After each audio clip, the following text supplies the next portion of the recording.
দেশে হচ্ছে কি এসব? নীতি নৈতিকতার অবক্ষয় আসলে গিয়ে পৌঁছেছে কোথায়? কখনো শোনা যাচ্ছে প্রেম পরকীয়া করে অনশনে, কখনো প্রেমে ব্যর্থ হয়ে দুধে গোসল, কখনো প্রতিশোধ নিতে গিয়ে সঙ্গীর গোপনাঙ্গ কর্তন। কেউ করছেন একাধিক বিয়ে করে সংসার, আবার কেউ বিয়ে করে বিপাকে। কিন্তু এখন যে বিষয় বলতে যাচ্ছি তা হয়তো শুনেননি কখনো।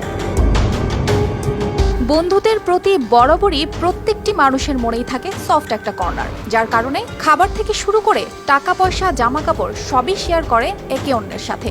কিন্তু কখনো কি শুনেছেন প্রতিজ্ঞা রক্ষার্থে এক বন্ধুর বিয়ে করা স্ত্রী ভোগের সামগ্রীতে রূপান্তরিত করেছেন অন্যান্য বন্ধুদের নিকট? হ্যাঁ, কথাটি চরম লজ্জাজনক হলেও সত্যি। এমনই লজ্জাজনক ঘটনা ঘটেছে টাঙ্গাইলে।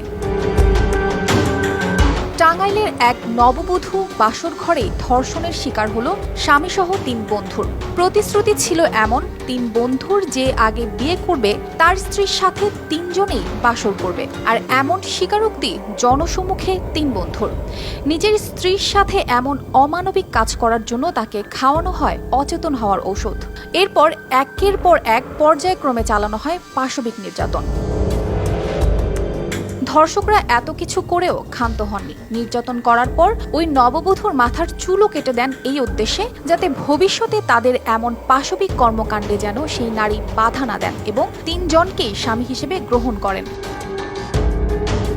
এখন প্রশ্ন কি দাঁড়ায় না, বাবার পরে এক নারীর জন্য নিরাপত্তার ছায়া তার স্বামী। কিন্তু স্বামী যখন রক্ষকের না, দায়িত্ব পালন করে ভক্ষকের, তখন ভরসার জায়গাটা আর থাকে কোথায়? News desk, RTV।